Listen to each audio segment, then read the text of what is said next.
Salut, c'est Jack. Peut-être que tu fais partie de celles et ceux qui n'aiment pas le théâtre et qui veulent pas en faire. Donc tout de suite, on va voir d'abord à quoi ça sert et comment faire pour devenir actrice ou devenir acteur sans passer par la case théâtre.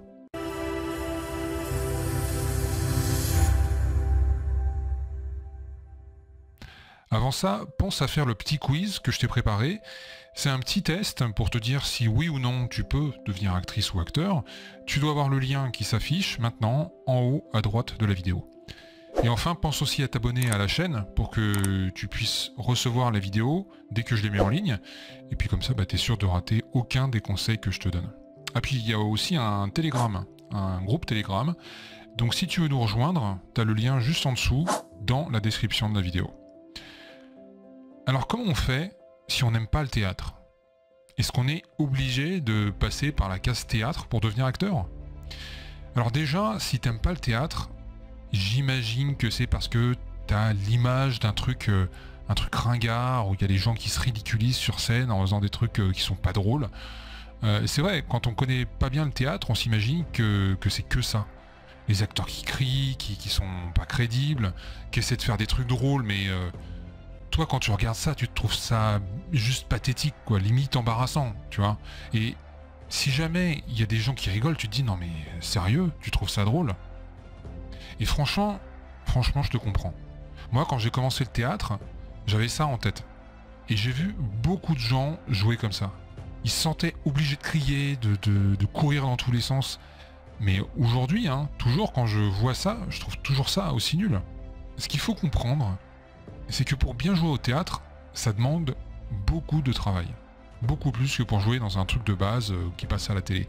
Parce qu'au théâtre, il suffit pas de juste apprendre son texte. Il faut vraiment comprendre toute la pièce dans son intégralité. Comprendre pourquoi ton personnage dit ce qu'il dit à ce moment-là précis.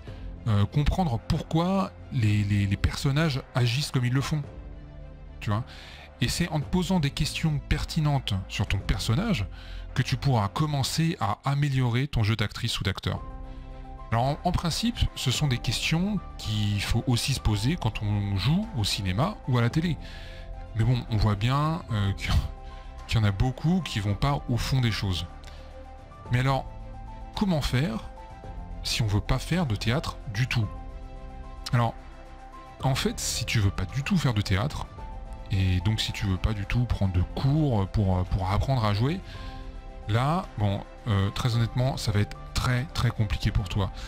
Parce que le but d'un cours de théâtre, c'est pas juste d'apprendre à jouer, mais aussi de rencontrer des gens qui travaillent dans ce milieu, de rencontrer des directeurs de casting, des agents et d'autres actrices et acteurs.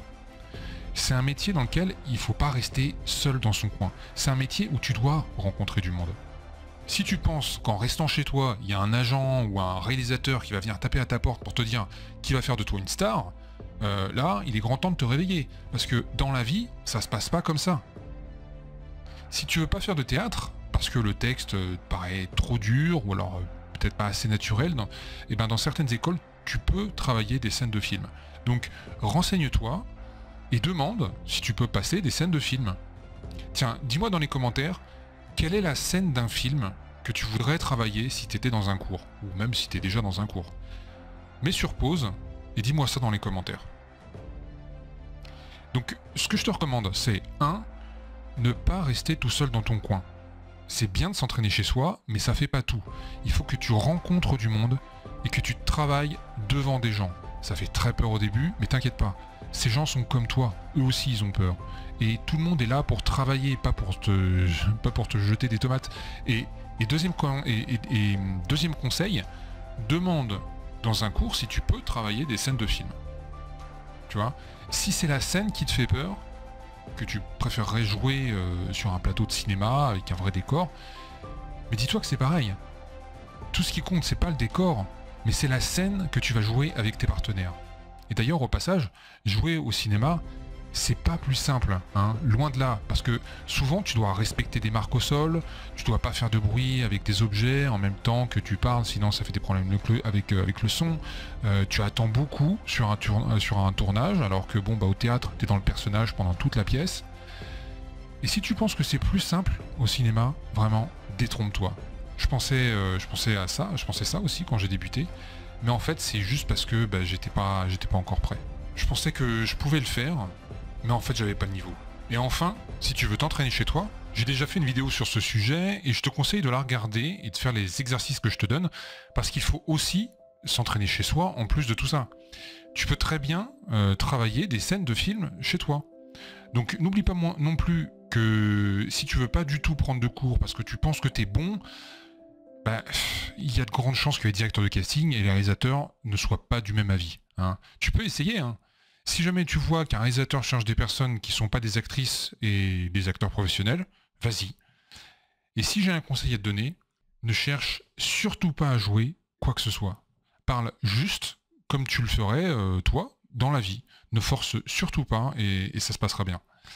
Voilà, c'est la fin de cette vidéo. Pense à mettre un like, comme ça, moi ça m'encourage à en faire d'autres. Et puis je te retrouve très vite. Ciao!